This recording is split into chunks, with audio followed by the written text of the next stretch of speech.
Aí sim. Tá legal. Bom, gente, primeiro quer dizer assim, a Luísa, eu sei que a Luísa aqui já fez às vezes aqui, mas eu vou repetir. Assim, dá uma muito boa noite para vocês, né? A gente é aqui na Universidade Católica de Petrópolis, com o IPTEC, que é o conveniado local aqui do Rio da UCP. A gente tem por costume aqui nos nossos MBAs, né? Assim, MBAs dedicados à área de seguro, saúde suplementar e outras áreas, nós fazemos uma coisa que a gente chama de workshops acadêmicos, né? Então, esses workshops acadêmicos levam aí o nome de mini curso para ficar aí mais tranquilo para todo mundo entender o que é, onde a gente traz os alunos dos cursos, né? Enfim, convida os alunos do curso, e isso também é aberto para a comunidade geral, ou seja, para os mercados, né, onde esses cursos aí, né, atuam. Bom, esse mini curso aqui é um mini curso do MBA Seguros, né, que é um novo MBA. Nós já militamos aqui com o MBA Saúde Suplementar desde 2015, com o MBA Governança, Risco, Controles e Compliance, né, também desde 2016. É, Nós estamos em lançamento do MBA de Gestão de Operadoras de Planos de Saúde e odontológico, que é um complemento do MBA em Saúde Suplementar, aí olhando mais para esse mercado aí de operadoras e tal. E, né, o quarto MBA dessa linha aqui, né, enquanto não saem outros dois que a gente está pensando, é um MBA em seguros. Né? Assim, eu sempre digo que esse MBA em seguros é um MBA raiz. Né? Por que é um MBA raiz? Que a nossa intenção é revirar, né, assim, tudo aquilo que acaba ficando esquecido. E engraçado que às vezes eu encontro aí algumas lives aí enfim, de pessoas aí que estão no mercado para falar de assuntos às vezes, né, complicados, né, mas sem que se toque na base, né, dos problemas, né? Então, por exemplo, um dia desses aí eu assisti é, uma dessas lives aí sobre vendas de seguros de automóveis, mas que não passava nem perto da legislação de seguros automóveis, né? Ou da técnica de seguros automóveis, para que as pessoas consigam dizer para o segurado por que, que o seguro dele esse ano está 30%, 35% mais caro do que estava no ano passado. Né? Tem um monte de fatores aí que levam, né, a isso. Um deles, por exemplo, né, a própria variação cambial, né? Tudo que aconteceu lá em relação à crise logística que a gente tem no mundo, né? A entrada de novos players no mercado, porque no mercado de automóveis hoje quem dita o preço do carro usado não é mais o cara que tem o carro usado, simplesmente, né? São esses players aí, Cavac, e também as locadoras que compram carros, né, com isenção fiscal e vendem, né, sem descontar a isenção fiscal, ou seja, né, o cara compra por 100 e vende pelos mesmos 100, praticamente, por conta da isenção fiscal já descontada a depreciação. Então, tudo isso, né, faz com que a gente tenha um mercado novo, um mercado diferente do que era antes da pandemia. E a culpa nem é só da pandemia, tem vários fatores aqui. Então, isso precisa ser entendido. Então, a nossa intenção aqui, né, nesse ambiente de seguros, é tratar esses assuntos mesmo na raiz, tratar todos os assuntos, né? A legislação de seguros, a coisa dos seguros patrimoniais, sejam eles, né, os considerados aí massificados e não massificados, né? Os seguros de responsabilidade civil, de transportes, enfim, de linhas financeiras aí que o doutor Rogério está por aqui, o resseguro, que o Serjão está aqui, né? A parte da legislação está lá o nosso querido Aloysio e tal, responsabilidade civil está a Liliana, enfim, a gente vai falar disso mais tarde aqui, né? Mas o objetivo realmente é que as pessoas possam ter um produto de educação que cumpra as lacunas de conhecimento, tanto para as pessoas que estão em seguradoras, quanto as pessoas que estão em corretoras de seguro, corretoras de resseguro e até resseguradoras, ou seja, né, e também a própria cadeia produtiva, né, da área de seguros, que, enfim, quer dizer, é bem grande, né?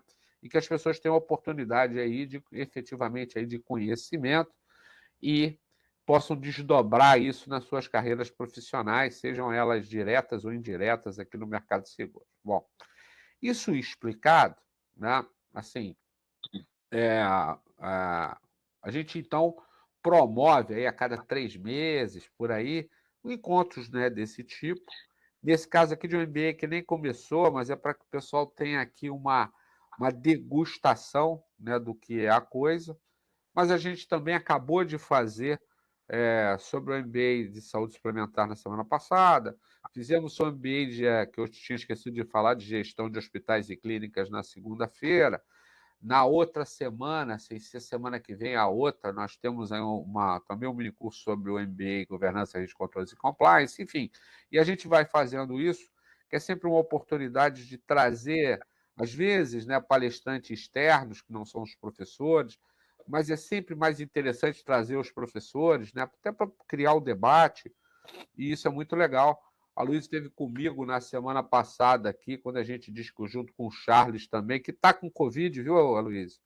Né? Ele e Renata Gasparello, os dois estão com Covid, nessa nova onda aí. Eu até mandei um abraço na segunda-feira para os convidados e não para os convidados, né? Enfim, né? Porque tem a opção de gente com Covid mesmo.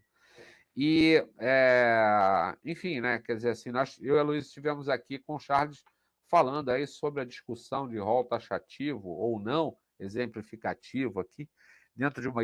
Também com o Josafá, que esteve com a gente aqui, que também é professor lá do MBA de Gestão de Hospitais e Clínicas, enfim, né? Para a gente poder mostrar para todo mundo aqui, né, assim, que tem desdobramentos acadêmicos, né, em relação a tudo isso que a gente está falando. Bom, e o convite de hoje, né, é para a gente pensar um pouquinho no mercado de seguros, né? Pensar em tendências do mercado de seguros, para onde esse mercado vai, né?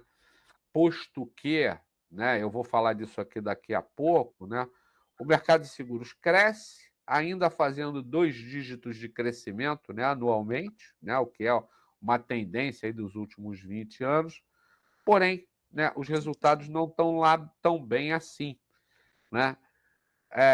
E os resultados de sinistralidade se ampliaram, a sinistralidade ficou maior, os resultados de resseguro não foram bons, depois o Sérgio dá uma pitacada nisso, né? Enfim, né? E a gente está olhando para frente aí, vendo que cada vez mais é mais difícil colocar riscos mais complexos no mercado, né? E as seguradoras, evidentemente, aí estão defendendo o seu caixa, né? O tempo todo, porque, enfim, algumas exposições a risco são realmente inaceitáveis por conta de todos os fatores econômicos e sociais que a gente conhece, violência, né? Enfim, a precariedade, né? Até da nossa economia, que faz com que os investimentos em segurança não aconteçam. E, enfim, quer dizer, todo um bolo de coisas aqui que a gente vai falar aqui. Então, a grande questão aqui nessa história é a coisa lá da tendência. Aí eu fiz um desafio ao Aloysio, né? Disse assim, Luiz, eu vou fazer lá uma apresentação inicial de alguns números, depois vou pedir que você fale aí das reformas, da reviravolta regulatória que aconteceu aí nos últimos 2 anos, porque muita coisa aconteceu e está acontecendo, né? E depois eu vou pensar o Serjão, o Rogério aqui, para falar das áreas deles aqui, para a gente, né, criar um debate bacana. E todo mundo que vai estar nos assistindo aqui pode e deve, né, perguntar aqui o tempo todo. Por isso eu vou primeiro fazer um papel aqui de apresentador, mas logo em seguida eu vou ser aqui, junto com a Melissa aqui, o piloto das carrapetas, né? Vou ficar aqui olhando para o chat aqui para ver perguntas e tal, e pedindo a vocês aí que respondam algumas questões que foram aparecendo. Tá? Então, essa é mais ou menos aqui a regra do jogo. Tá legal? Não sei se alguém já tem alguma pergunta inicial aqui, acredito que não estou vendo nada aqui no bate-papo. Então, vou subir aqui uma apresentação rápida sobre isso que eu falei, sobre para onde o mercado de seguros vai. Eu vou botar na tela aqui para vocês, para a gente poder acompanhar. O que eu vou estar apresentando aqui para vocês são números aí que acabaram de sair, né? Então, relativos aí ao primeiro trimestre. Espero que vocês estejam vendo. Confirma aí para mim, a Luísa, o Sérgio, Rogério, aqui, se vocês estão vendo. Sim, estamos. Então, vamos lá. Assim, como, eu não botei nem como pergunta, né, que para onde o mercado vai, mas mais como uma afirmação. Né? Então, assim, então, aqui os resultados aqui do primeiro trimestre de 2022 do mercado de seguros. O mercado de seguros tem sempre uma tendência de fazer um primeiro... É mais ou menos assim como time de futebol, né? Estuda no primeiro trimestre, entendeu? Para depois, no segundo trimestre, melhorar, no terceiro e mais ou menos, e no último trimestre bem. Isso é mais ou menos a tendência do mercado de seguros, tá? Então, números aqui do mercado de seguros até março, né? Primeiro trimestre, você vê que o mercado de seguros em 2021, aqui, esse aqui é 2021, depois eu mostro para vocês o primeiro trimestre. Bom, números, a origem disso é da CNSEG, né, que vem, né, tanto da Diopes, lá da ANS, como 6 estatísticos lá da SUSEP, mostra aqui o tamanho do mercado de seguros. Tá? Quando você olha para o mercado de seguros como um todo, nós estamos falando aí de alguma coisa superior a R$ 500 bilhão, né, de reais, ok? São 553,8 bilhões de reais de arrecadação, né? E aqui estão as áreas onde isso acontece. Capitalização, pequenininho aqui embaixo. A saúde suplementar aqui, contribuindo com quase metade do todo, 247,5 bilhões, né, nessa história aqui. As coberturas... Oi. As coberturas... Certo, dá pra fazer o outro, tudo bem, então vai. Não, deixa pra isso tudo. Pessoal, Melissa, corta o som da galera aí, só para a gente Aqui, ó, conseguir. 21, 22, vai passando no ponto. Isso aí é reto. Beleza. Bom, Não, a cobertura de pessoas que cresceu bastante. Ponto. Eu não consigo ver daqui quem é que está com o microfone aberto. Melissa, me ajuda aí. Bom, então assim, né? A cobertura, os seguros de pessoas aqui, né? Olhando aqui a parte azulzinha, aqui os planos exclusivamente de risco, aqui 53,5, né? É um número bastante expressivo, que está crescendo. E a parte aqui com os planos de acumulação, está falando de VGBL e tal, 137, 138,8. E, finalmente, né, os ramos elementares, né, enfim, lá com o restante aqui quase 60 bi. Tá? Isso 2021. E veja, mesmo no ano de 2020, com pandemia e tudo, ainda houve um pequeno crescimento, né, aqui em relação ao ano anterior. Tá? O crescimento aqui verificado em 2021 em relação a 2020 foi de 10,5%, né, o que é um resultado bom, né, quando a gente olha, né, para a própria inflação. A gente empata aí um pouquinho com a inflação de 2021. Muito bem. Quando eu olho, né, os períodos aqui até do primeiro trimestre, tem uma diferença aqui, né? Porque a ANS, os dados da ANS são sempre um pouco mais atrasados. Né? Mas, de uma forma ou de outra, né, o mercado, né, cresce de um ano em relação ao outro, né, bastante, 15,4%, ok? E veja que o crescimento desse mercado acontece em todas as linhas, tanto capitalização como os planos de risco lá e os planos de acumulação de pessoas, e também ramos elementares, ok? E a saúde suplementar, como a gente já viu, né, foi amplamente divulgado, cresceu 8,9% aqui em receitas, né, mas, né, aqui os resultados de sinistralidade na saúde suplementar, eles voltaram ao patamar pré-pandemia e cresceram 3 pontos. Então, estou falando passou de 84 para 87, né, de 2019 para 2021, mas em 2020 esses resultados foram bastante interessantes para o mercado, porque o mercado de saúde suplementar está setado para 70% de sinistralidade, e a sinistralidade chegou a 75%, que é um número histórico. Né? Mas tudo que estava represado fez com que voltasse, né, a uma sinistralidade superior à anterior, que era de 84%. Muito bem. Bom, talvez esse dado aqui seja até mais importante. E ele mostra aqui um dado não tão bom, um pouquinho menor, né, do que vinha acontecendo. Então é o seguinte, você veja aqui, quando você acompanha aqui em cima, eu sempre falo que o mercado de seguros como um todo é mais ou menos 7% do PIB. Agora eu tenho que corrigir a minha fala aqui, porque Em 2017 ele era 6,5, né? Desceu um pouquinho em 18, né, para 6,4, cresceu um pouquinho para 6,6, em 20 cresceu 6,7, né? E esse crescimento aqui foi na saúde suplementar, claro, né? E veja, em 2021, 6,4 de novo. Né? Então, assim, em termos de penetração versus PIB, né? Enfim, a gente andou meio de lado, tá? Quando eu olho para comparativos, aí números realmente, né, os números, né, que aconteceram, né, em cada uma dos anos, apenas no primeiro trimestre, então eu estou comparando 18, 19, 20, 21, 22, no primeiro trimestre, teoricamente as características são as mesmas, né, dessa sazonalidade aí entre trimestres. O que está acontecendo, né? O que está acontecendo basicamente é que a margem deixada pelo negócio, margem operacional do negócio, ela já foi em 2018 26,3 e hoje ela está entregando 22,1. Substancialmente, né, por conta de um fator, né, que se ampliou, sinistralidade. Né, como média de mercado, 45,3 em 2018, 52,6 em 2019, volta para 48 e depois 49 e ela fez 64,7 em 2022. Tá? Que é um número bastante expressivo. Ok? Então, se a arrecadação, prêmios emitidos aqui, né, ela vem mantendo um patamar bastante razoável e cresce bastante até aqui em 2022, em relação a 21, claro, né? A sinistralidade se ampliou, né? O que nos faz fazer uma série de perguntas, né?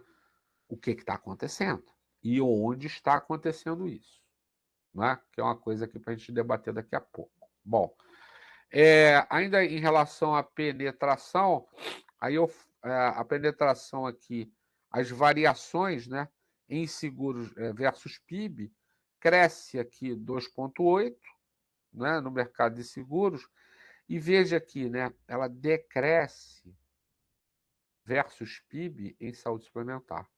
Então, embora a saúde suplementar tenha recuperado uma marca histórica de 50, quase 50 milhões de beneficiários, quando a gente olha versus PIB, o número é negativo. E isso explica muita coisa. Né? O que está acontecendo hoje na saúde suplementar, eu li ontem uma coluna do Luiz Nassif, né, falando sobre, né, o que está acontecendo na saúde suplementar, principalmente aí em relação a quem tem necessidade de caixa para pagar debêntures, né, enfim, e outras coisas aí. Alguns operadores do mercado estão em situação mais delicada, né, exatamente nesse momento, porque o sinistro da pandemia chegou, né, a receita chegou em quantidade de vidas, mas não necessariamente na média que se esperava, e aí, enfim, quer dizer, isso gera um descompassozinho que deve ser resolvido. Bom, e ranking, que é uma coisa que todo mundo pergunta sempre, então eu botei um número oficial aqui, né, a CNSEG, né, com dados aí dos segmentos, né, da CNSEG, das federações. Então, aqui dando responsabilidades, aqui o grupo, né, que eu estou olhando consolidado em milhões por grupo, ao longo de 12 meses, né, e participações de mercado, que é sempre aquelas coisas que saem nas notícias por aí, mas, enfim, o Grupo Porto Seguro né, faz aí o principal, o Grupo Porto Seguro Itaú, né, faz aqui a primeira posição do ranking aqui, com uma participação de mercado de 15%, né, do mercado brasileiro, seguido pela Mafre, né, com 8%, e mais ou menos na mesma linha Tóquio Marine, depois Allianz, depois das aquisições, né, o Grupo Brasil Seguridade, a BB Seguros aqui, depois Bradesco, Zurich, HDI, Talant e por aí vai. No mercado de pessoas, né, então, BB, né, no primeiro lugar, Bradesco, Caixa, Zurich, Itaú, Icatu, Prudente, ou XP, né? E é interessante, né, a entrada da XP aqui, né, até acima um pouquinho da Mongeral. A BB Seguros tem 27% do todo o balcão de negócios aí do Banco do Brasil, o Bradesco seguido do Bradesco com 20 e a Caixa com 19. Ou seja, você tem a máquina de venda de duas seguradoras ligadas aí a bancos públicos, né, empurrando aqui praticamente 40% do mercado. E capitalização, que geralmente as pessoas no mercado de seguro esquecem de falar de capitalização, mas é muito interessante, né, para quem começa, sobretudo aí por conta da legislação, né, porque agora você pode ter instrumentos de garantia, né, não só para aluguel, mas para outra coisa ligados à capitalização.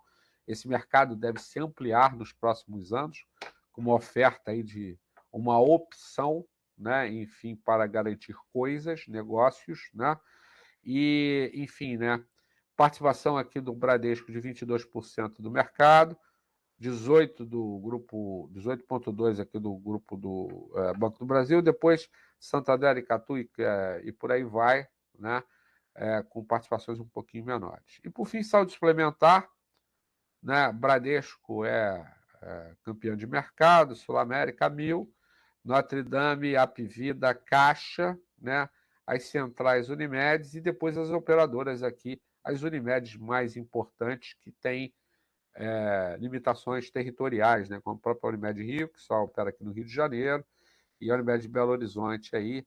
E se você considerar a soma de todas as Unimedes no Brasil, ela é bem maior do que, né, o Bradesco, e bem maior do que a Sul América, e bem maior do que a 1000, inclusive em número de beneficiários. Tá? Então, essa foi uma ideia, né, assim, do que são os mercados. E aqui, para já começar a propor o nosso problema, né, aqui, a gente, né, tem que pensar aqui em cenários prospectivos, que basicamente é pensar no que vem por aí, como é que estarão, né, a economia, o governo, os concorrentes, clientes, etc., daqui a pouco, ano que vem, e como isso pode afetar as empresas aí do mercado, né, olhando aí para seguradoras, corretoras de seguro e resseguro, também resseguradoras. Lembrando que o mundo é VUCA, né? Volátil, incerto, complexo e ambíguo, e, né, assim, esses eventos, né, não necessariamente têm causas conhecidas, ok? Que explica aí que muitas vezes, né, você está lidando com cenários aqui em ambientes absolutamente ambíguos, né? Aqueles ambientes que você não necessariamente conhece e que você não tem expertise. O volátil, né, aquele que as mudanças são rápidas demais, todo dia de manhã tem uma notícia nova e à noite também, né? Além de, evidentemente, serem mercados complexos, que são, o mercado de seguro e saúde suplementar, eles são absolutamente complexos, e a incerteza, né, é tudo que a gente tenta dominar neste mercado para a gente criar alguma previsibilidade e poder, né, enfim, quer dizer, dar resultado no final, ok? Bom, então isto era o que eu queria falar, né, com vocês aqui para desde já incomodá-los, né, nesse processo. E aí eu vou já, desde já, fazer a primeira das minhas provocações aqui, né, que é... Chegou o Luiz Mário Rutovic aqui também, que é professor do curso. Bota ele no cenário aqui para mim, Michele. E eu já vejo aí outras pessoas aqui que forem chegando, professores do curso. Luiz Mário, além de professor do curso, é presidente do Clube de Corretores de Seguros do Rio de Janeiro. Primeira provocação, doutor Aloysio, né? É assim, né? O que mudou? Quem está mexendo no meu queijo, ou no nosso queijo aqui, né? E o que acontece nesse caldeirão regulatório, né, daqui para frente? Boa noite. Bom, Sérgio, mais uma vez, boa noite a todos os que estão presentes aqui nos acompanhando. É um prazer sempre poder participar aqui dos eventos organizados aí por você, na qualidade de coordenador aí dos MBAs da Católica de Petrópolis. E eu diria o seguinte, Sérgio, você que tem uma estrada maior do que a minha no mercado de seguros, você certamente acompanhou muitos momentos em que o órgão fiscalizador e regulador do mercado tinha uma tendência muito grande a engessar produtos do mercado segurador. Você certamente acompanhou muitos momentos em que nós víamos o mercado quase sem liberdade alguma para criar produtos, porque havia necessidade de seguir um padrão estabelecido pelos órgãos reguladores e fiscalizadores desse mercado. Chegamos até mesmo a ter momentos em que a própria precificação era tabelada de modo governamental. E por que eu comecei fazendo essa introdução? Porque a gente tem percebido, de uns 2 anos para cá, mais ou menos, justamente uma tendência que eu pessoalmente encaro como positiva e respeito todas as opiniões em sentido contrário, que é a SUSEP buscar desregulamentar a elaboração de produtos.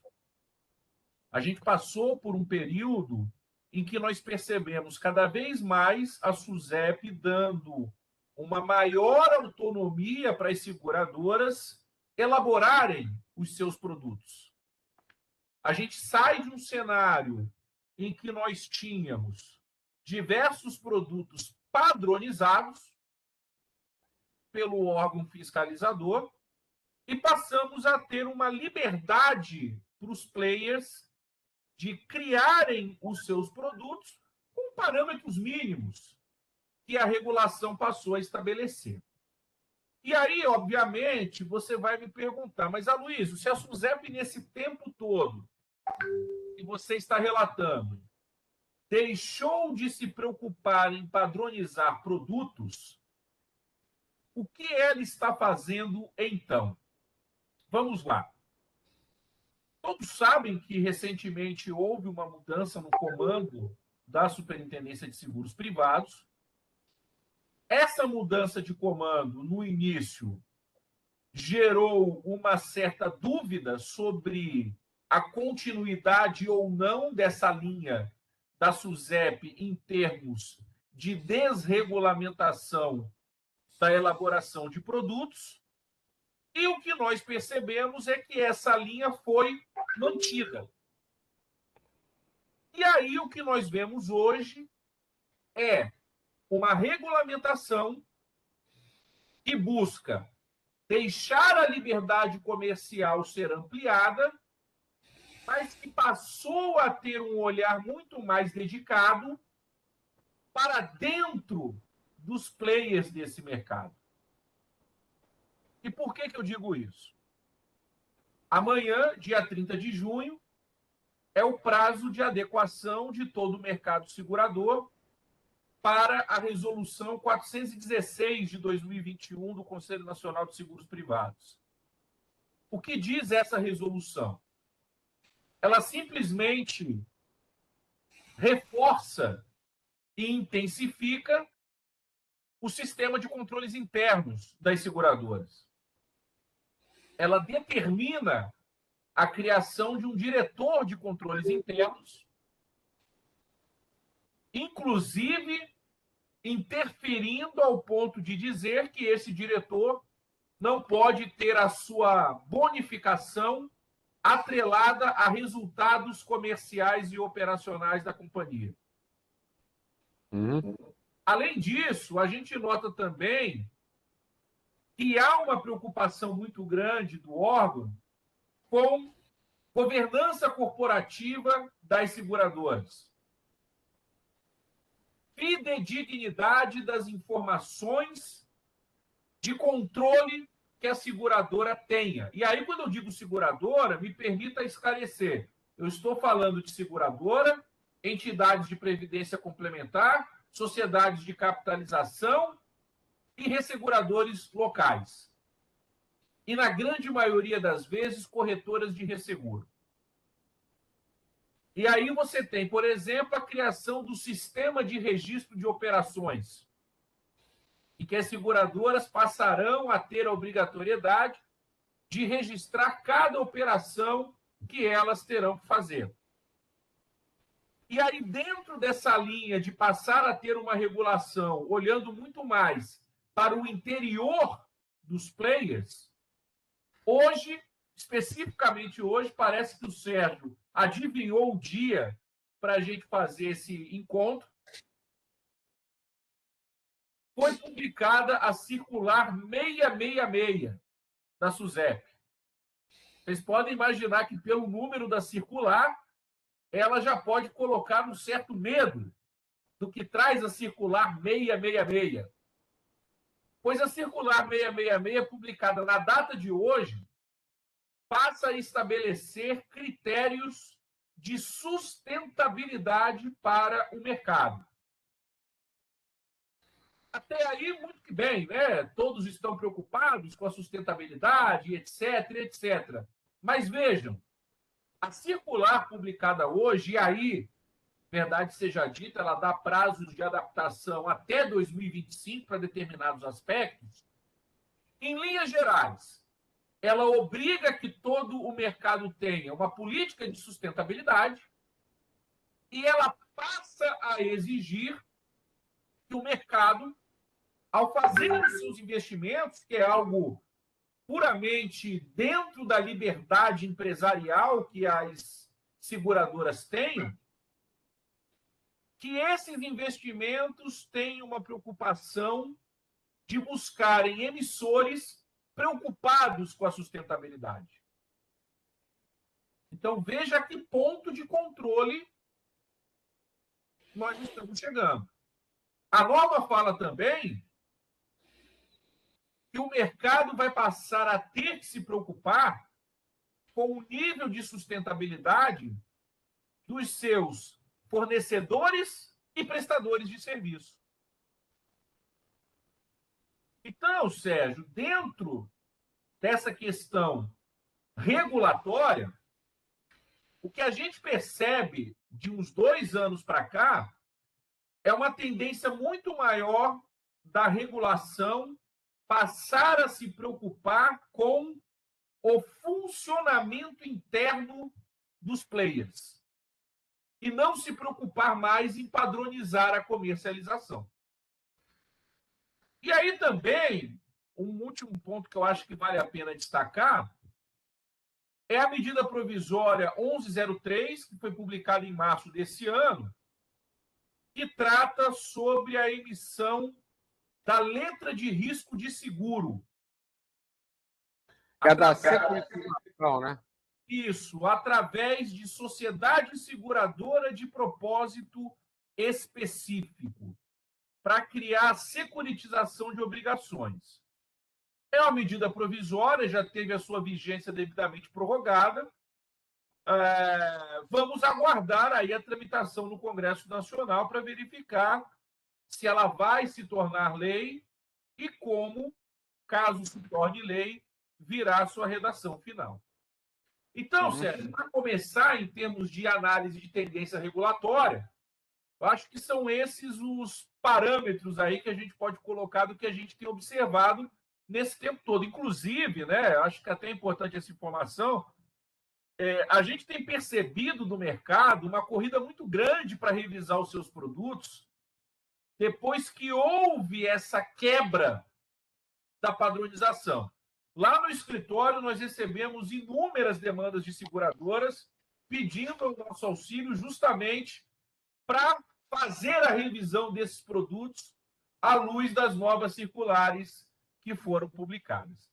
Enfim, Sérgio, para começar, acho que você me perguntou aí o que eu enxergava como tendência regulatória, eu acho que a gente pode colocar esses aspectos aí para iniciar o debate. Show de bola. Assim, né, na fala da Luísa, ele está dizendo aqui, né, de assim, eu tenho uma virada de chave, né, da própria do órgão regulador, que deixa de querer ser o indutor ou, né, assim, estabelecer regras mínimas, né, para a parte técnica, digamos isso, né, se preocupando basicamente, né, do atendimento ao consumidor aqui, estou dizendo, né, como é que é a pólice, o que ela deve ter, tem que ter especificação, tem que ter cláusula geral, especial, né, particular e tal, a estrutura, beleza, né? E a partir daí cada um faça o seu. E eu concordo que isso é bom, né? Com a visão do Luiz. O meu único senão é os excessos, né? Assim, só o que me preocupa em relação a isso é o que estará coberto, o que estará ofertado, o que estará coberto e o que não estará coberto, posto que, na minha visão, o mercado de seguros brasileiro ele ainda é muito não tomador de risco. Né? Depois até o Rogério e o próprio Sérgio podem falar disso, quer dizer assim, né? Eu acho que o mercado de seguros brasileiro poderia ser bem mais tomador de risco, bem maior, né? Tanto em seguros quanto em resseguro.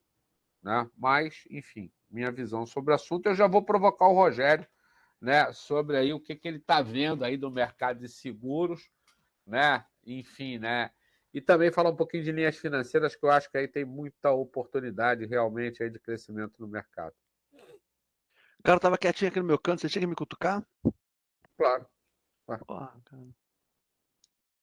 Me deixa mais pro final. Não. Você, isso me fez lembrar aquele personagem da escolinha do professor Raimundo lá, acho que era Jovelino Barbacena, né? Jovelino Barbacena, né? Eu tava quietinho aqui no meu cantinho, o cara veio me incomodar, me esqueceu. Cara, eu concordo com a Luz em parte, não totalmente, né? Eu visualizo talvez eu seja o mais velhinho aqui no grupo. A gente tem uma contemporaneidade, Sérgio, na Sul-América, mas às vezes eu acho que eu sou o mais velho dos grupos agora. Eu tô começando a pensar, caramba, tô passado já. O movimento que a SUSEP faz de liberalização no mercado, ele começou, na realidade, em 1986, por mais incrível que pareça. Em 86 começaram a surgir os primeiros produtos de automóvel não padronizados, por incrível que pareça, né? Agora, se a gente olhar um pouquinho antes de 86, a gente vai encontrar uma superintendência. Minto, desculpe, falei errado. 1989, quando começaram a liberalizar o mercado. É isso. Logo depois teve 92, teve a Carta do Isso, Rio. isso. A primeira proposta de mercado aberto, grande proposta de mercado aberto, que era a ideia de privatização do Rio, foi em 1991, com o Walter Graneiro, se eu não estou equivocado, né? Mas em 89 foi o primeiro movimento da SUSEP de liberalização do primeiro ramo, o ramo mais importante do mercado brasileiro, que sempre foi o ramo de automóvel. E os primeiros produtos começaram a surgir no final de 89, produtos que não faziam mais parte daquele critério de tarifação que era pré-determinado, prêmio de referência e taxa sobre importância segurada e cobertura de RCFV mais APP. Desapareceu isso, o mercado começou a precificar de forma diversa, experimentou de 89 até o início dos anos 2000 nos anos 2000 começou um mercado de automóvel completamente distinto, precificando por região, por perfil de usuário, premiando melhor as pessoas que tinham um melhor perfil de direção. Hoje tem critérios de premiação para redução de prêmio de seguro por critério de utilização do automóvel no trânsito, ou seja, um aplicativo ligado no telefone celular permite a uma central inteligente perceber como que o motorista se comporta no trânsito, se muda de faixa muito rápido ou não, se sinaliza o carro para mudar de faixa, se faz freadas ou arrancadas bruscas, se freia muito bruscamente em regiões que tenham semáforos, se desloca muito rápido em regiões que estão normalmente engarrafadas, ou seja, o cara está andando pelo acostamento, né? Ou seja, o aplicativo ele tem um grau de inteligência grande e consegue tarifar o critério mais particular que existe no motorista, que é a maneira de dirigir. Dito isso, o mercado começou a se desregulamentar em 1989. O grande emperrador, bloqueador, impedidor de evolução do mercado brasileiro sempre foi o IRB. Por incrível que pareça, o IRB gerou um mercado privado monopolista de resseguro até 2007, quando efetivamente foi liberado. E desde 1990 vem se tentando fazer a privatização do IRB, venda, privatização, abertura de mercado, o que quer que seja. Acabou acontecendo somente em 2007. E a partir de 2007 a gente percebe a SUSEP com um critério mais acelerado de liberalização de mercado. A gente tem sempre que lembrar que até 2007, em muitos ramos, era o IRB quem definia o critério tarifário. Era o IRB que definia as tarifas de seguro-incêndio, era o IRB que definia as tarifas de seguro de ramos diversos, de riscos diversos, era o IRB que definia a tarifa de roubo, era o IRB que definia as tarifas, não só as condições gerais, especiais e particulares, mas também o critério tarifário, a taxa que se aplicava e, pior, o procedimento técnico de operação do ramo. O IRB definia tudo isso nas normas técnicas de resseguro e retrocessão. O último ramo a ser privatizado, digamos, a ser liberado, foi o ramo de garantia. Por incrível que pareça, em 2007, após a quebra do monopólio, o IRB continuou sendo um grande operador do mercado de garantia e a SUSEP arrastou desde 2007 até agora, maio desse ano. Se você me permite, isso é muito interessante, porque é o seguinte, né? Assim, a tarifa de seguro-incêndio do Brasil, que é de 1941, se eu não me engano, né? Acho que é isso. Ela sobreviveu até 1997, se eu não me engano, embora, né, os seguradores começassem a usar o RD ali no meio do caminho para fazer outras coisas, né? E é engraçado isso, porque assim, eu muitas vezes eu conversei com as pessoas do IRB, o Serjão está no IRB, né? Ele pode falar disso. Assim, né? E essa função nunca foi desejo do IRB, né? Mas assim, eu acho que como o IRB era uma empresa, enfim, né, com participação aí do mercado privado e tal, não sei o quê, mas com forte influência do governo, né? O governo mantinha o IRB sob essa tutela, entendeu? O dia disse, ó, né, tá aqui e não vamos deixar ninguém fazer, não tem que fazer aqui porque está aqui muito sob controle, né? E a partir do momento que a SUSEP ressurgiu, eu acho que é esse o termo, né? Assim a coisa começou a fluir mais para dentro da SUSEP, né? Porque é uma outra coisa também, a SUSEP nunca teve estrutura, né? A SUSEP era um prédiozinho na Rua Buenos Aires, né? Sérgio, eu queria continuar com o racional que eu estava construindo, porque o IRB ele tinha essa função porque efetivamente ele era o ressegurador do Brasil, de todos os ramos, né? Fazia todo sentido que a SUSEP simplesmente publicasse as normas técnicas ad referendum, ou melhor, que o IRB publicasse as normas técnicas ad referendum da superintendência, do que outra coisa, já que a superintendência não tinha o domínio do ramo. Quem tinha o domínio do ramo eram os técnicos do IRB e era o ressegurador efetivamente que deveria ditar a regra até 2007. A partir de 2007, o mercado está aberto já, ou seja, não faz mais sentido nenhum manter nenhum ramo com uma tutela definida. Eu consigo mostrar para vocês por critérios tarifários e pelos manuais que o IRB publicava anteriormente, que mesmo depois de 2007, o IRB continuou ditando, entre aspas, as regras tarifárias do ramo de garantia, mesmo que as seguradoras estivessem operando com outros resseguradores. Olha que interessante. O tempo todo de manutenção das seguradoras sob o, digamos, o paizão IRB, que sempre ajudou muito o mercado e sempre protegeu muito o mercado brasileiro, tirou ou inibiu a capacidade inventiva, a capacidade de desenvolvimento do mercado brasileiro. Não é uma questão negativa, prós e contras do período do monopólio. Prós, o mercado foi evoluindo de forma saudável. Contras, o mercado ficou congelado em determinados conceitos que estão arraigados no mercado até hoje. Então você tem seguradoras hoje ainda que operam no mercado, as mais tradicionais, elas continuam operando com o mesmo critério de classificação do tomador por um critério de avaliação econômico-financeira e comportamental, que chamam de cadastro, fixam um valor de limite, estabelecem uma taxa para aquele limite, e aquela taxa é a taxa única do tomador para sempre. O que não deveria ser assim? Os critérios hoje passam por comportamentos completamente distintos e a utilização da linha de crédito deve influenciar a taxa. Garantias mais longas deveriam custar mais caro, garantias mais curtas deveriam custar mais barato, garantias vinculadas a contratos de curto prazo, de fácil execução, vinculados com a atividade atividade fim da empresa tomadora, deveriam ser mais baratas ainda. Garantias de pagamento ou garantias judiciais, que são obrigações de pagamentos futuros de longo prazo, deveriam ser caríssimas. E o mercado hoje continua aplicando taxas muito baratas, ou seja, ainda é aquela mentalidade, quando você esbarra com as pessoas do mercado, você continua percebendo pessoas pensando do mesmo jeito de há 20 anos atrás. Isso é o que entrava o mercado brasileiro. mercado está aberto, a SUSEP está forçando a abertura do mercado, está implantando o Open Insurance de forma acelerada, talvez agora com o Camilo na SUSEP se repense um pouco mais essa velocidade, mas eu não duvido de que em algum momento vá ser implantado efetivamente o Open Insurance vinculado com o Open Banking, criando o Open Finance no mercado brasileiro. E diga-se de passagem, o mercado brasileiro de seguro, o Open Insurance, é inovador, ou seja, não existem mercados mundiais que estejam aplicando os critérios de Open Insurance como o Brasil está. O Brasil está meio pioneiro nessa senda, nesse caminho. É uma questão arriscada, mas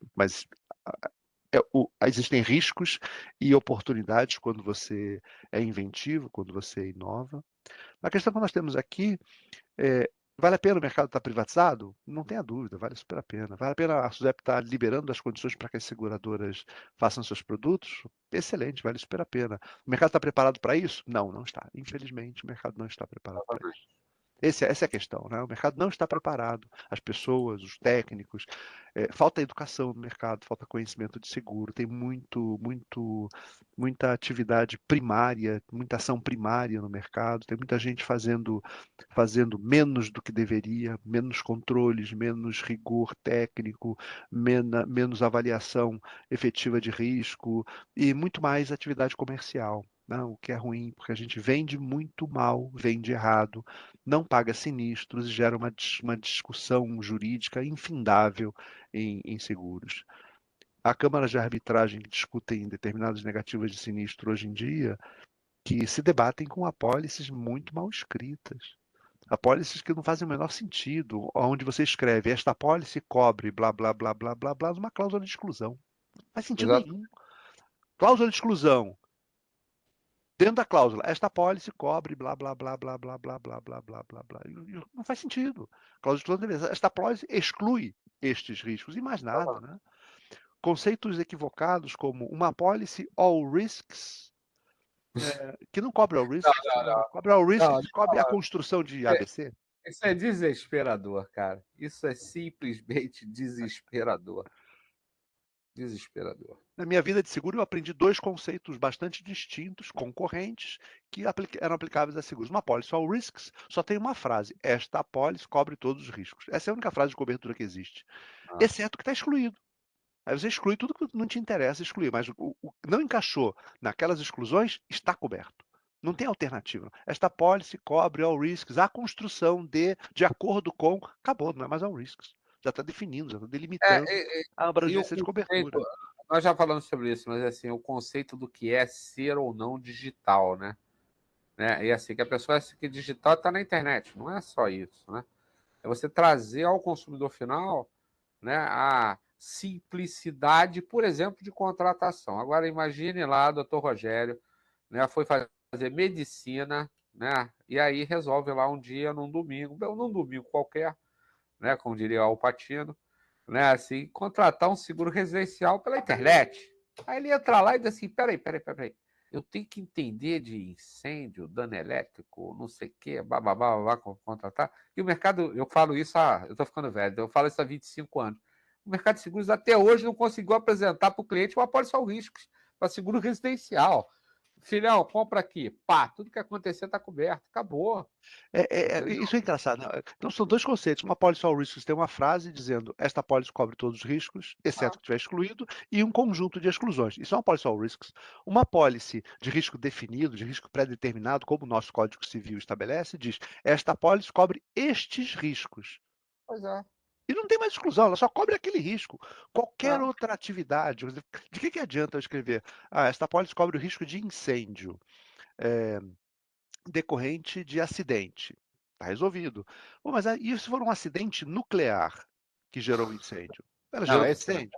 Mas é exclusão. Se for queda de balão não foi acidente? É acidente. Não, está coberto. Não.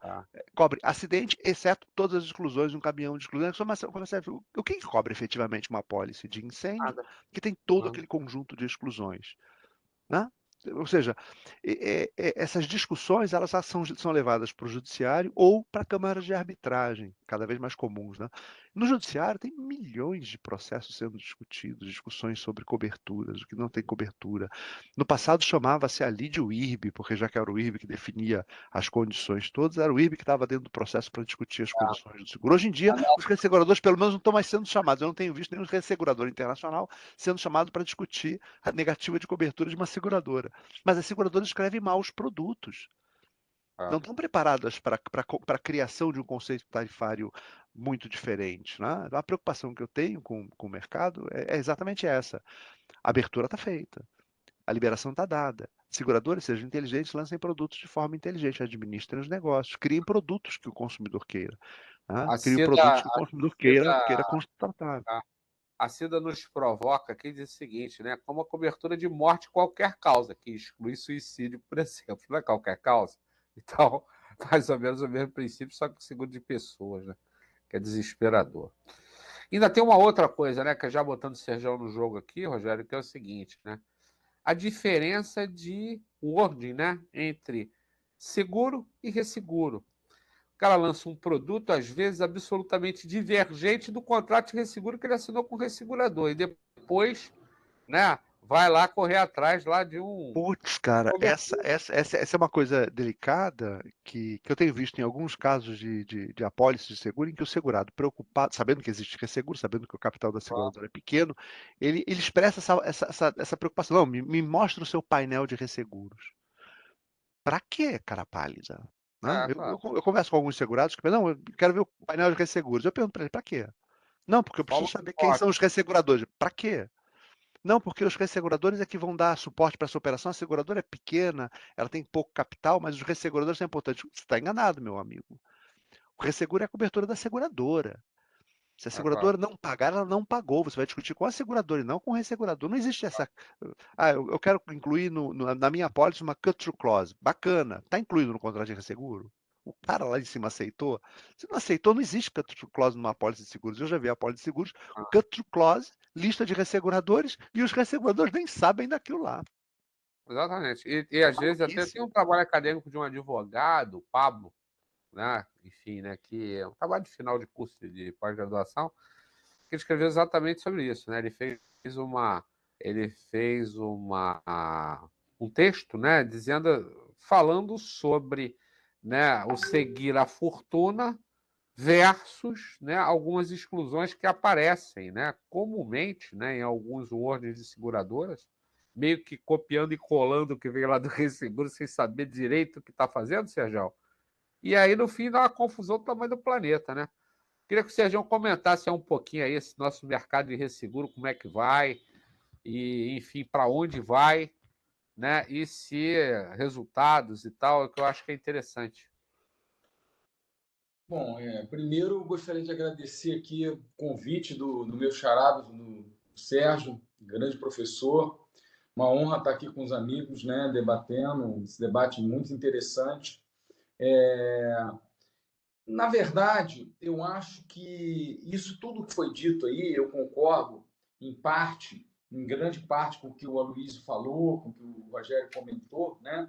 Eu acho que o monopólio de resseguro, ele teve um lado bom no momento em que ele, lá atrás, ele deu uma solidez e acabou gerando um conhecimento que os grandes técnicos do IRB tinham na época. Eu entrei no IRB com concurso público em 2004, então estou na empresa há 18 anos e eu treinei com a Rael, com a Ingrid, que eu sou subscritor de transporte, né? E tem alguns colegas que entraram comigo, tem o Daniel Veiga, que hoje trabalha lá com a gente, que o Rogério conhece bem, que milita aí no Garantia, hoje é nosso VP, tem o Lacerda, quer dizer... Lacerda, eu trabalhei muito com os dois. Lacerda é grande amigo. Os técnicos mais antigos do IRB, eu hoje estou entre eles, mas a gente treinou com o pessoal da velha guarda, que conhecia muito. E eu acho, sim, se você perguntar no aspecto pessoal, eu acho que o mercado tem que ser aberto, porque eu acho que a concorrência ela traz benefício para o consumidor, né? Agora, eu concordo também que o mercado está em fase de amadurecimento. Se a gente pensar que a abertura do mercado se deu em 2007, com a resolução, com a Lei Complementar 126, né? Que depois ela foi regulamentada pela Resolução 68, e aí foram saindo novas resoluções, e o mercado hoje está cada vez mais aberto. Eu acho interessante essa tendência da SUSEP, sempre achei que a SUSEP deveria se preocupar mais com a questão da solvência, com a questão dos ativos garantidores, com a questão dos controles internos, do que propriamente com a definição dos produtos, né? Isso, de certa forma, engessava o mercado. A abertura do mercado trouxe um benefício muito grande, eu acho, para a sociedade, e estão surgindo novos debates, estão surgindo novos produtos, né? E eu vejo o mercado de resseguro muito maduro em relação a algumas coisas que acontecem, né? Em relação a esse papel que ele tem de proteger as seguradoras, né? Agora, esse tempo todo que o IRB funcionou até como órgão regulador, criou vícios, como o Rogério colocou aí, né? E esses vícios são de que as seguradoras, o nosso mercado, de uma forma geral, é um mercado conservador, né? Elas não gostam de tomar riscos, elas fazem planos de excesso de danos, contratos com retenções muito pequenas, né? E aí você acaba tendo um painel de resseguro muito grande. Elas querem comprar capacidade altas e não querem... Quer dizer, tudo isso, a capacidade de resseguro, ela tem um custo, né? E o resseguro, eu diria para você que o resseguro ele está passando agora por um momento, de uma forma geral, todas as empresas de resseguro no Brasil estão com um pouco de dificuldade em função de alguns sinistros altíssimos que aconteceram, principalmente no agrobusiness, né? A gente teve aí sinistro de enchente, de seca, tivemos todos os problemas, né? Digamos, parece que foi a tempestade perfeita esse ano, né? E o agro sofreu muito, e obviamente que é um ramo que movimenta muito prêmio, isso tem um impacto muito grande na cadeia de resseguro, né? Mas eu acho que o mercado, eu entendo que o mercado de resseguro é um mercado muito preparado, você tem grandes técnicos e algumas preocupações a gente já tem visto. Por exemplo, essa questão do wording, do clausulado, né? A gente querer trabalhar em parceria com a seguradora para definir clausulados, para que não haja nenhum tipo de gap de cobertura e nenhum tipo de situação desconfortável, né? É muito melhor você discutir o clausulado antes do que discutir na hora do sinistro, né? Porque na hora do sinistro você, pô, mas eu não tinha cobertura. Aí tem a questão, e aí você tocou na questão de algumas cláusulas, a cut-through, por exemplo. A SUSEP não permite ainda o pagamento direto, né? Na legislação brasileira, quem está em risco é a seguradora, né? O cut-through clause ele é permitido quando há um caso de insolvência, né? Mas em awards internacionais, por exemplo, no mercado de aviation, que você tem que os valores são altíssimos, que você tem muita volatilidade, as companhias aéreas normalmente, os tomadores, os leasings, eles querem o pagamento direto, eles querem a cut-through clause, eles não querem ficar esperando a seguradora, eles querem que o ressegurador pague diretamente em caso de sinistros altos, né? Para ele poder recompor rápido o capital. Então, assim, a gente tem observado muitas práticas internacionais. Outra coisa que é um problema que eu vejo no mercado, que a gente precisa debater mais, que é a questão das traduções, né, de clausulados que às vezes vêm do exterior, né? As traduções normalmente são muito mal feitas, traduções adaptadas, e que a gente tem observado, a gente tem melhorado também em relação ao nosso clausulado, né? E a gente tem conversado muito com as seguradoras no sentido da gente igualar os clausulados e da gente oferecer coberturas e capacidade de resseguro adequada à necessidade dela. Porque eu acho que o papel do ressegurador, quando tem um acidente como cliente, é entender o negócio, o business da cedente. Em alguns casos, por exemplo, de startup, o ressegurador, inclusive, auxilia a seguradora a montar o business plan dela, né? Então, a gente tem muitas situações. Eu acho que o mercado de resseguro está amadurecendo. E o mercado de seguros também, né? É uma questão de tempo. E eu acho que esse tipo de atividade que a gente está fazendo aqui, esse tipo de debate que o Sérgio promove, os cursos, ajudam a capacitar essa galera nova, essa nova geração, que eu sou uma pessoa otimista por natureza. Eu acho que a visão nossa aqui, com mais experiência, com mais vivência, com mais conhecimento, junto com a visão do pessoal novo, que está mais próximo do cliente, que entende as demandas, as questões que estão acontecendo, eu acho que isso aí pode dar um bom casamento.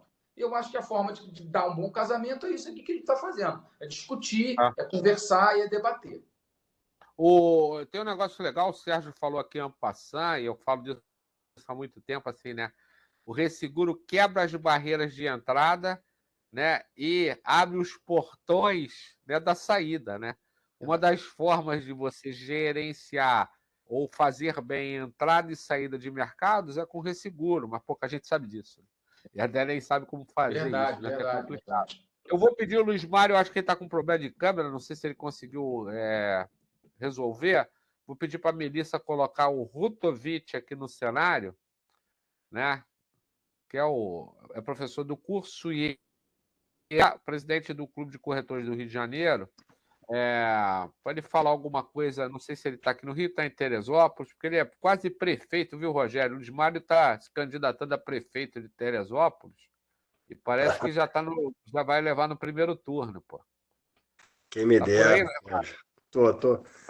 Tô meio avariado aqui ainda pelo Covid, né? Resquício, Ah. conjuntivite. Mas a gente vai levando. Prazer estar aqui com vocês, só escutando aí vocês, trazendo conhecimento aí pra gente, trocando figurinha. Isso é muito interessante.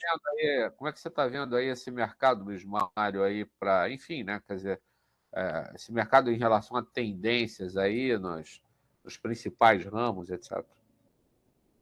Bom, Sérgio, assim, a gente tem percebido uma evolução muito grande do mercado. Eu concordo com o que a Luísa botou, o Sérgio, enfim, o Vergara, o Rogério. São informações assim, bem pertinentes do que está acontecendo. E, ao mesmo tempo, é bom a gente ter esse embasamento histórico para poder entender como é que está sendo essa evolução do mercado. Então, a gente está percebendo aí a SUSEP, que estava desenfreada em fazer algumas ações que não tinha ainda algum medidor ali que pudesse pautar o mercado para que caminho estivesse seguindo, né? Eu acho que o Mas não caminho... tinha interlocução, né? Eu acho que uma coisa que a SUSEP falhou nos últimos anos aí foi interlocução, né? Pois é. Fazia achando o quê, né? E aí faltou um pouco de interlocução com o mercado. E aí acaba que a gente não conseguiu dar o nosso ponto de vista, que é um ponto de vista prático, né? Um ponto de vista mais do dia a dia do que está acontecendo com as operações, tanto com as seguradoras como com o mercado diretamente, falando dos clientes. Então, a SUSEP parece que estava seguindo num caminho que é justamente a gente não conseguia entender para que depois o que ia acontecer, quais são os riscos reais. Então a SUSEP não conseguia passar essa flexibilidade para que a gente pudesse estudar esse pós-processo, né? Esse pós-marco liberado. Dando alguma informação aqui para mim. Acho que é a conexão. A tua tá variando aí. Vai sem câmera mesmo, não tem problema. Tá. Já Bom, tá pesado. então o que eu assim, um pouco do que está Tá caindo, o Luiz Mário tá caindo aí. Luiz, segura aí, deixa ela voltar. Enquanto volta a tua conexão aqui, eu vou perturbar, vou pedir para a Melissa colocar aqui o professor Leandro Burla e a Cida aqui no cenário, né? Então, o Leandro é uma pessoa que está justamente, né, envolvido nas coisas que o Aloysio falou ali, né? Porque ele opera isso no dia a dia dentro da seguradora, né? Toda a coisa de gestão de riscos e controles e compliance, né? Com vários projetos, né? Dentro da seguradora. Eu pedi para o Leandrinho falar um pouquinho disso aqui, que é legal. Fala nisso, Leandro, tem que te mandar um elogio, viu? Porque a turma de sábado mandou assim: esse professor é nota 12. Eu disse assim, quero saber como é que o cara leva mais 2 pontos em cima do 10. Mas, pô, tudo bem, depois eu descubro. Obrigado. mestre. Obrigado pelo elogio. Obrigado pela oportunidade. Boa noite a todos. Acho que eu sou do privilégio de ser um dos professores dos cursos aqui do Sérgio Ricardo. Trabalho lá na Bradesco Seguros, na parte de controles internos. E eu tava aqui em sala de aula, eu entrei e consegui ver a tempo a exposição do professor Sérgio também, né? Legal. Anotei aqui, né? E justamente pegando o gancho, aí pegando essa ótica de riscos e controles, né? Quando a gente fala de riscos, a gente vê no kanji do japonês que também ele fala de oportunidades, né? E aí a proposta aqui, que ela fala de quem mexeu no meu queijo, né? Que está aí na chamada, ela fala Aí, exatamente disso, né? Cada risco que tem, cada situação que nos desafia também, por outro lado, gera oportunidades. Então, eu pensando hoje em dia no mercado de seguros, a gente tem aí o Open Banking e aqui para seguradoras a gente tem o Open Insurance. Então, isso mostra, ao mesmo tempo, para o cliente maior opção de produtos, oportunidades, mas é um desafio que as seguradoras aí, professor Sérgio, você comentou ali do clausulado, dos produtos, né? Elas precisam se adaptar rapidamente para oferecer com segurança, com controle, produtos adequados às necessidades. Isso tem que estar muito bem escrito, né, professor? Como o senhor bem uhum. disse ali, né? Outra questão também é o que a gente viu aí nas fintechs e os bancos tradicionais também estavam com esse desafio. E a gente tem, por outro lado também, essa questão do risco de fraude. Hoje em dia é tudo fácil, tudo conveniente, né, pessoal? A gente tem Pix, você consegue contratar produtos por reconhecimento facial, a gente tem menos informações, um clique. Só que, por outro lado, o que tem de gente aí atrás, o que está querendo pegar nossos dados, nossas informações, para fazer fraude, para nos lesar. Então, as seguradoras precisam sim, ao mesmo tempo, pensar em inovação, estar atentas às oportunidades, mas não perder de vista os seus controles, olhar os seus processos, identificar os riscos inerentes, fazer as questões de segurança mais adequadas para esses produtos. Eu acho que isso é só o começo, né, pessoal, do que a gente tem aí a O desenvolver, né? Leandro falou um negócio muito interessante. Eu tenho contado, desde a publicação da LGPD, quantas seguradoras e operadoras de saúde reportaram ataques efetivos ou, né, tentativas. Alguém tem um número aí? Alguém quer chutar um número? 13. 13. Ataques ou tentativas, né, que foram bloqueadas, e pelo menos em 3 casos, né, assim, com danos efetivos à operação. Então é disso que a gente está falando, né? Assim, porque, claro, quando você fala da Previdência Social, quando você fala de seguro, né, quando você fala de saúde suplementar, quem está interessado em dados sabe que lá tem dados e dados sensíveis. Né? Assim, da mesma forma como hospital, clínica, etc., lá tem dados sensíveis. Né? Então, A gente viu nós agora militamos. recente, né? A atriz, né? Que aconteceu ali foi um vazamento de dados, né? Deu no hospital, né? Então, assim, né? Exatamente. A gente está muito, muito, muito suscetível a isso e várias outras coisas, né? Porque, assim, basicamente, a gente ainda tem riscos de TI, da própria governança de TI. De quem não se lembra de casos aí de seguradores que ficaram 3, 4 meses sem emitir a pólice aí no passado, né? Trazendo seríssimos prejuízos comerciais, né? E todo o resto. E sem contar, né, que assim, nós somos um mercado ávido por informação. Ou seja, sem o dado, a gente não consegue construir informação para tomar decisões. Né? Então a coisa se complica, né, bastante e a gente sofre com isso. Né? A Cida me mandou aqui um recado aqui que ela está com problema de internet lá, vai tentar retornar. E eu vou, assim, a gente já está com 1h20 aqui de live. Eu vou pedir a cada um de vocês aí que dê um recadinho, né, final, mas antes disso, eu vou dar uma compartilhada rápida, porque isso aqui vai para todos que se inscreveram aqui no nosso curso. Eu vou só mostrar isso muito rapidamente aqui para vocês, Vou fazer uma passagem aqui, quase que a jato, né, dessa coisa aqui, uma apresentação muito, mas muito rápida mesmo, que é, né, a visão do nosso curso do MBA aqui. Ó. Então, todos vão receber isso aqui, né, por e-mail, mas, enfim, a Melissa vai mandar um pouquinho da universidade, que é a católica, um pouquinho dessa coisa aí do mercado de seguros, né? A gente às vezes fala do mercado de seguro, fala lá dos quase 7% do PIB direto, né? Mas tem o indireto, tá certo? Porque esse mercado movimenta aí empregos e uma série de outras empresas que estão aí na cadeia produtiva do mercado, né? Muitas, né? E eu só coloquei aqui as principais em relação a seguros e também planos de saúde, né? Sem contar as estruturas aí, os órgãos, né, do mercado, tanto de regulação e entidades representativas, que são várias, né?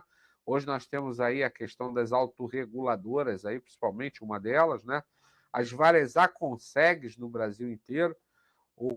O Rogério, outro dia, fez uma live com o pessoal da NSP falando aí dos representantes de seguros, né, dos MEGs, né, que, sim, é outra entidade que começa a aparecer aí importante. Em relação a panoramas e tendências, né, um pouco dos assuntos que a gente falou aqui, né, mas tudo isso aqui está no jogo, você veja. Né, eu não combinei com ninguém, né, isso aqui fiz antes, evidente, mas nós passamos aqui, falamos de regulação, digitalização, inovação, Insurtech, né, controle de custo, fraude, open insurance, sandbox regulatório, que vem aí as novas os novos ciclos, né, mais à frente, já duas das empresas que entraram no sandbox estão virando seguradoras e tal, LGPD, governança de risco, solvência, tendência, um novo marco regulatório de seguros que tramita, né, no Congresso Nacional. Bom, o curso em si, eu vou ser bastante objetivo aqui, tem 20 disciplinas, né, que estão todas elas listadas aqui, né, como eu falei, o MBA raiz, né, mesmo, para de todos os assuntos do mercado. Com os professores, alguns vocês, né, tiveram com eles aqui e outros, né, não puderam estar, mas, enfim, né, você vai encontrar no nosso site todas as ementas, né, das disciplinas, dessas 20 disciplinas aqui que a gente falou. E a notícia boa ainda nem chegou. Esse aqui sou eu, e, enfim, parece que agora, se você... Como é que funciona? A gente tem aulas aos sábados, né? Aulas remotas ao vivo, mas se você quiser, você assiste gravado, de 8h30 às 17h30. E o pessoal que assiste gravado, por acaso não possa assistir uma aula, gosta, né? Porque você pode acelerar, né? E as horas que a gente vai para a sala de apoio, etc., não são contadas na gravação, então o pessoal assiste até mais rápido. E para você entender isso, quando você receber essa apresentação, basta clicar aqui, que a gente te mostra lá, o Léo Jean vai te mostrar que é o nosso coordenador pedagógico, vai te mostrar como isso aqui funciona. E a boa notícia está aqui, moçada, aqui, ó. Esse MBA, como a gente está em lançamento dele, a gente sempre faz isso, 24 parcelas de 273,24, ou seja, 2 pizzas, né? Ou então, uma ida ao cinema naquelas salas Kinoplex com pipoca, né? É a mesma coisa. E já está com desconto aqui para pagamento das parcelas até o dia 10, os documentos de matrícula, os nossos telefones. E aqui, se você clicar, você cai na nossa página lá para você ver ementa, ver tudo o que quiser e também fazer a sua inscrição. Tá legal? Então, mais rápido que o The Flash, né? Aqui, eu vou pedir a cada um dos nossos professores, cada um dos nossos debatedores aqui, que façam, né, uma visão geral sobre cenários, o que eles esperam aqui desse mercado, para a gente poder caminhar para o fim. Tá? Vou na ordem que a gente foi, pedir ao Aloysio, né, que faça isso, depois o Rogério, depois Sérgio, depois Leandro, depois o Luiz Mário, depois Leandrinho. Bom, primeiro, mais uma vez, agradecer aí a ótima oportunidade, né, que você proporcionou para a gente poder participar. É um prazer sempre para mim poder estar do lado aí de pessoas com experiências tão ricas no mercado, e eu aproveito muito para aprender cada vez mais com todos os outros que estão participando aqui. Então, é um grande prazer sempre. Pode contar comigo em todos os convites dessa natureza, que eu virei com o maior prazer. Sérgio, eu vou terminar da mesma forma que eu comecei, tá? Eu acho que a gente está num momento em que a agenda ESG está ganhando espaço em termos regulatórios dentro do mercado de seguros. A gente nota, como eu falei no início, tanto com a 416, quanto com a circular publicada hoje, né, a 666, que tem esse número emblemático, Número, né? uma preocupação muito grande da SUSEP em olhar o funcionamento interno das seguradoras, né? Então, eu acho que a tendência é que a gente tenha uma intensificação maior em relação a essa busca por um aprimoramento interno das seguradoras. Quais os problemas da maneira como isso está sendo feito? Muitas vezes acho, opinião pessoal, com todo respeito às opiniões de sentido contrário, que muitas vezes a SUSEP está colocando um nível de exigência muito elevado, que pode funcionar para as seguradoras segmentadas lá no S1 e no S2, e que não necessariamente serão implementadas com facilidade no S3 e no S4. Tá? A gente viu isso lá no escritório em relação a 416 da implementação do diretor de controles internos. A dificuldade sinalizada pelos diversos clientes em relação a isso. Então, eu acho que é esse o meu recado final aqui. Muito legal, muito legal. Rogério, Eu concordo com o Aloísio. A gente está com uma tendência bastante grande, eu diria, não só o mercado dos seguros, mas o mundo inteiro, com preocupações com o meio ambiente, com a adesão social, com o desenvolvimento das empresas de forma mais, digamos assim, mais ajustada ao engajamento do ser humano, né? Então, as propostas ESG são super bem-vindas e é uma direção que todas as empresas mundiais estão adotando. Não é uma novidade, não é inovador, né? É simplesmente uma cópia e um segmento do que a United Nations definiu nas reuniões que fizeram ao longo dos últimos anos, né? Tudo isso começou com, se vocês não estão, se eu não estou enganado, a gente pode dizer que tudo isso começou em 1992, lá eu não lembro o nome do evento, que foi o evento das Nações Unidas, que foi no Rio de Janeiro, o Eco Rio 92. Até antes, porque Foi começou... ali que foi definida a árvore da vida e foram dados os primeiros passos ESG. Né? Governança faz todo sentido para as seguradoras, e a SUSEP está preocupada com isso, governança. A SUSEP está preocupada com solvência, faz todo sentido que ela tenha mecanismos, e o SRO veio exatamente para isso. A vantagem do SRO é que a SUSEP fica aliviada, finalmente, de ficar carregando nas costas uma baça de dados gigantescas sem necessidade, com a figura do SRO, que são os sistemas de registro de operações, em que diversas operadoras pré-qualificadas guardam esses dados. A exemplo, novamente, não é inovação, é cópia da CVM, é cópia do Banco Central, é cópia do que existe já no mercado brasileiro e que funciona muito bem. Ou seja, qual a preocupação da SUSEP agora? É plugar os conectores dela nas bases de dados que existam para avaliar a solvência no dia da seguradora. Ela não precisa mais esperar nada, ela avalia a solvência no dia, quando ela quiser, aperta o botão e avalia a solvência. Varre os dados todos, faz um comparativo de solvências e cria uma distribuição normal de solvência entre todas as seguradoras do S1, do S2 e do S3. E vai só nas que tem problema, só nas que dão descasamento, só nas que estão muito lá no cantinho, por baixo prêmio, mas com grande incidência de possibilidade de insolvência.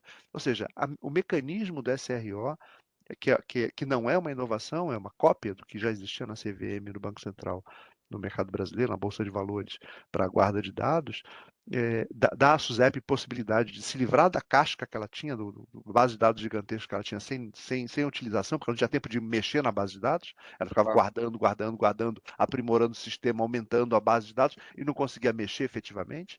E agora ela vai conseguir fazer uma avaliação real-time, online, e vai mandar uma carta para a seguradora no mesmo dia em que ela avaliou. Por favor, me explique esta conta. Vai ser interessantíssimo isso, né? Porque agora, com os conceitos de governança que existem, com as pessoas alocadas no lugar certo, determinadas pela SUSEP, ela vai falar com aquele cara que está desconectado das margens de resultado para avaliar se aquela seguradora está adequada ou não. Vai falar com o gerente de risco, com o responsável por riscos da seguradora. Vai falar pelo responsável por governança da seguradora. Vai falar com as pessoas que não estão no operacional e que estão nas gestões de controle da seguradora e vai conseguir monitorar isso com muito mais facilidade. Quer dizer, a tecnologia veio para ajudar o mercado brasileiro.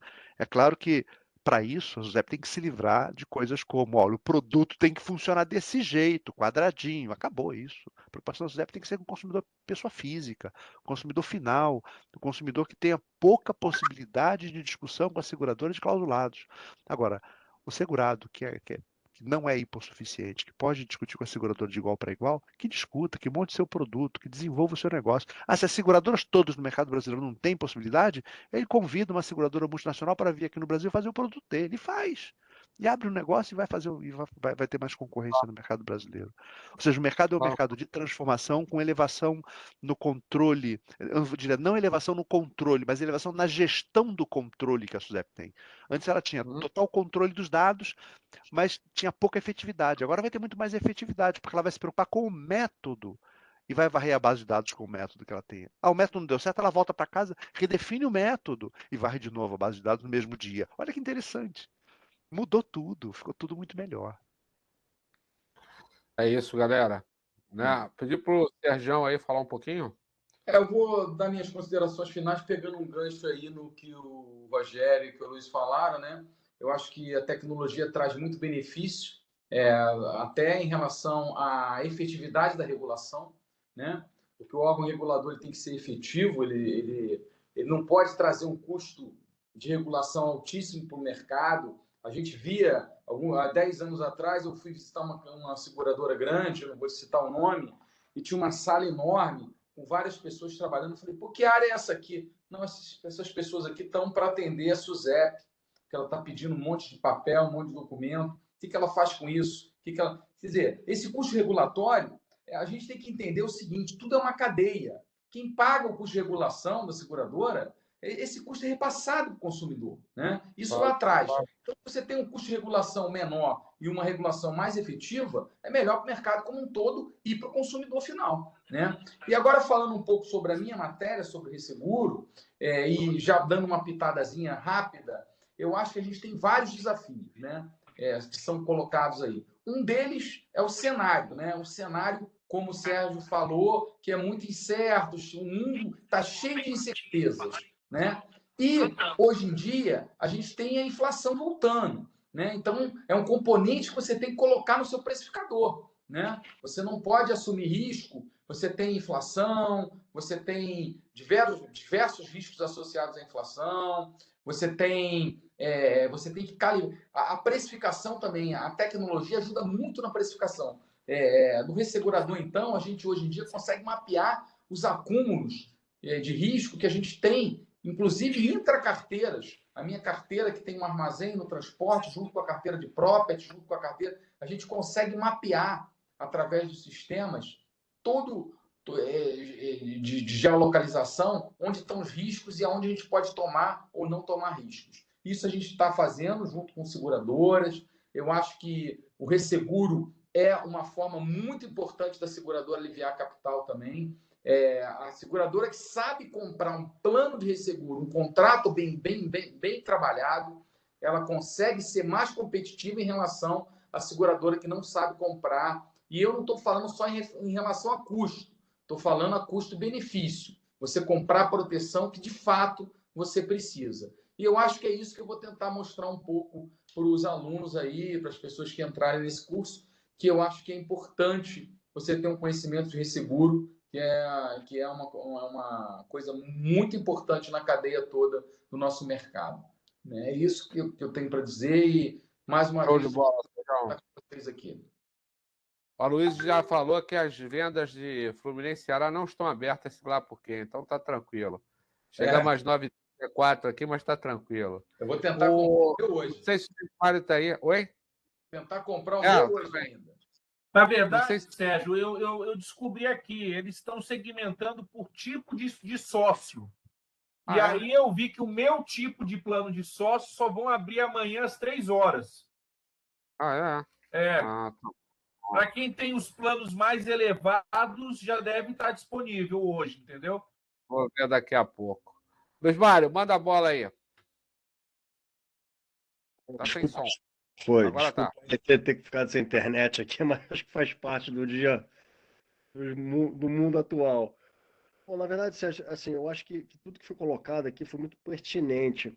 E o Vergara agora, nas falas finais dele, ele colocou de uma forma bem resumida a importância dos processos de liberações para que as seguradoras possam trazer produtos, e aí combina um pouco com o que o Sérgio falou em relação às resseguradoras. Então, acredito que o modo de venda futuro, ele tem que ver um pouco assim, em relação às demandas atuais. As demandas atuais são diferentes das demandas de 5 anos atrás, de 10 anos atrás. Então, o mercado tem que se ajustar a essas demandas atuais. Mas isso não é para daqui a 1 ano, daqui a 2 anos. Tem que virar a página amanhã. Amanhã essa turma tem que começar já a entender o que está acontecendo, como é que esse público consumidor está entrando no mercado de seguros. Ou seja, a gente vende o produto para aquelas pessoas que já consomem e, ao mesmo tempo, essas pessoas vão começar a deixar de consumir. É a fase econômica das pessoas, de uma geração. Então, tá vindo uma geração nova agora que tem outra visão de mercado, outra visão de consumo, outra visão de se proteger. Tem outros mecanismos. Esses dias eu estava conversando com um cara de crédito imobiliário. Antigamente você só tinha financiamento e consórcio para adquirir um bem. Hoje você tem home equity, você tem assim, uma infinidade de produtos que facilitam a aquisição de um bens, né? E até mesmo se capitalizar como empresa. Então, eu acho que agora são as seguradoras olhar um pouco mais esse processo de demandas atuais.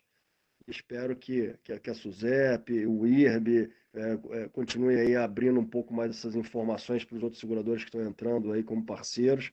Porque, mal ou bem, o IRB ainda é a empresa que consome, que tem todas as informações da Apoca Chuí, né?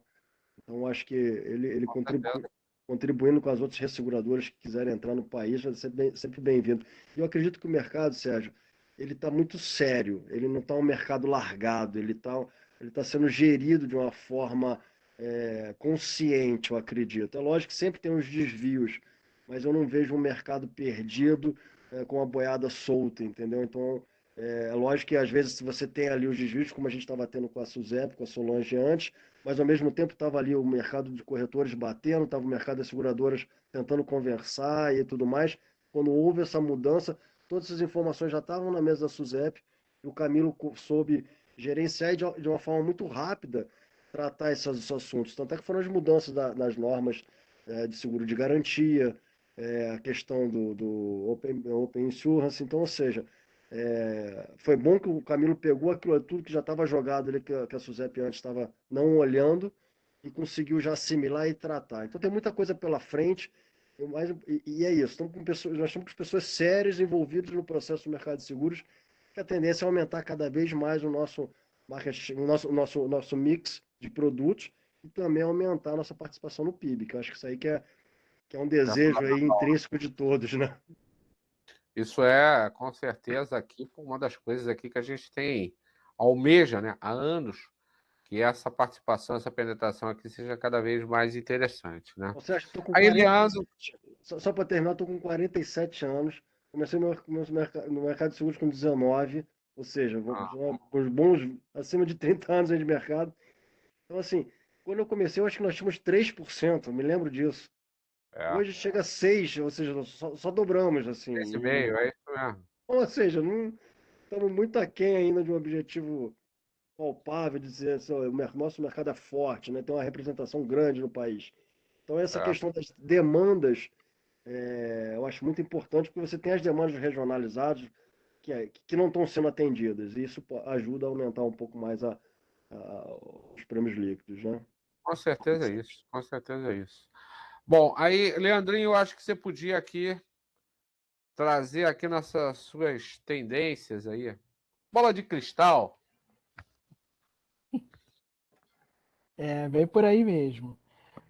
Olha, pegando carona do Rutovich, ele falou de adequação às demandas, né?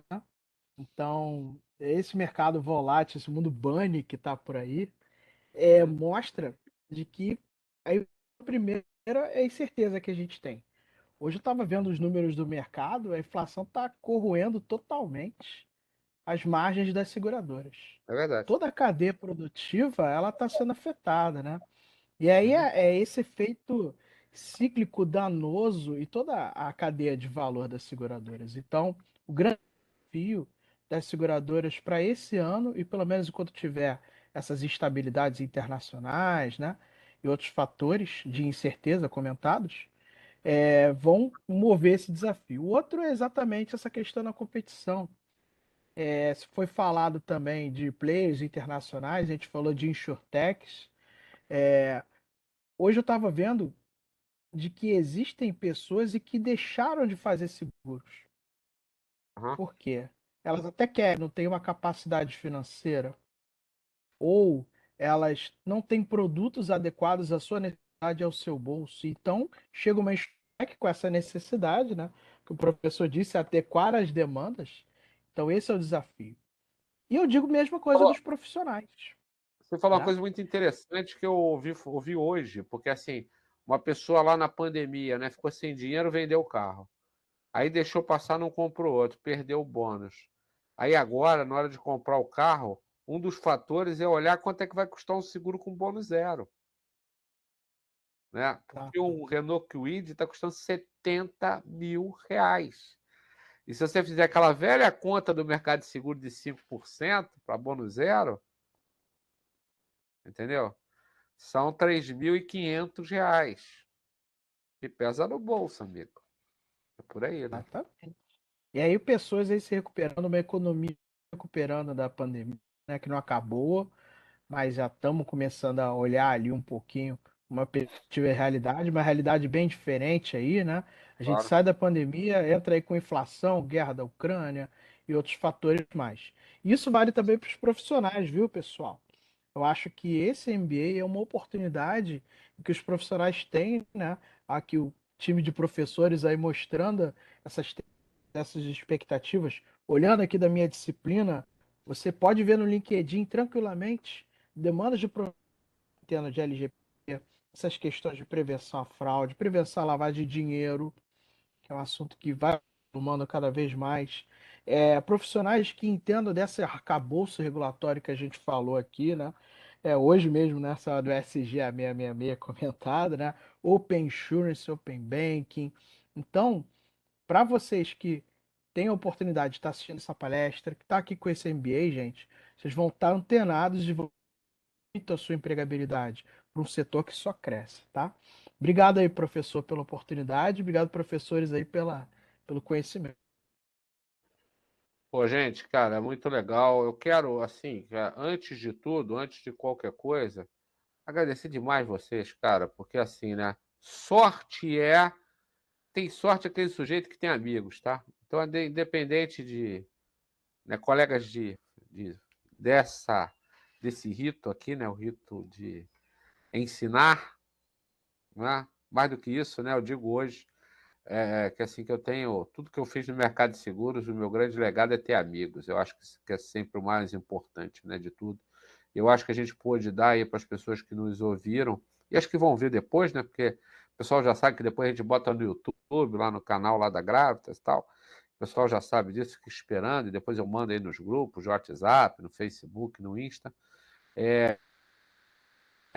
O pessoal tem uma de aula aqui de mercado de seguros, uma grande passagem, né, sobre vários temas de mercado de seguros. E eu queria terminar, assim, não só agradecendo a todos, mas também convidando a todos os que nos assistiram aqui para que façam inscrição no curso. Como eu disse e repito, talvez pela quarta, quinta vez, hoje é um MBA Raiz, todos os assuntos lá serão tratados, né? E mais que isso, em profundidade. Aqui não tem nenhum influenciador digital, viu, Rogério? Nós já passamos dessa época, né? E nem tivemos, né, essa época, que ninguém aqui é influenciador digital. São pessoas aqui que militam no mercado de seguros há muitos e muitos anos e, assim, né, conhecem na raiz, né, tudo o que acontece nesse mercado. Então, agradecer a todos. Eu quero só dar duas últimas informações. Primeiro, a novela Pantanal já começou, né, para os que ficaram viciados na novela. E, né, se eu conseguir aqui mostrar o negócio, eu vou só fazer uma última. O teu plano de sócio deu direito a comprar um ingresso hoje? O último compartilhamento.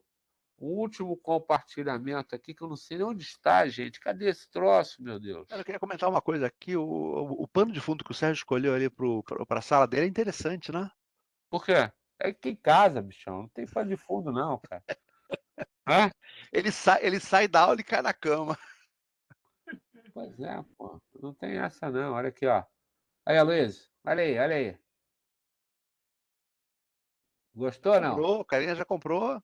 Você já comprou, porque o teu plano de sócio é mais caro que o meu, Sérgio. Aí é uma coisa Eu natural. vou fazer o meu. Não, Você tem preferência, pô. É óbvio. Meu plano de sócio não tem nada disso, não, cara. Meu plano de sócio é que eu sou sócio do clube, pô. Aí, enfim, Não, não teu tem plano essa. de sócio é mais elevado que o meu, né, Sérgio? É na calçada aqui de casa, bichão. Eu tenho que comer muito arroz e feijão para poder chegar lá ainda, Sérgio. Que isso? É mais barato que sócio torcedor, mas não conta pra ninguém.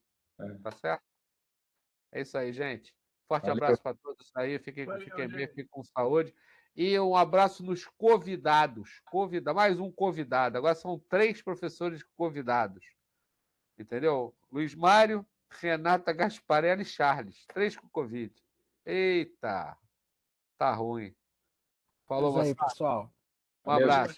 Tchau, Michele, pessoal. Sérgio, obrigado, hein? obrigado a todos. Michele, Vai.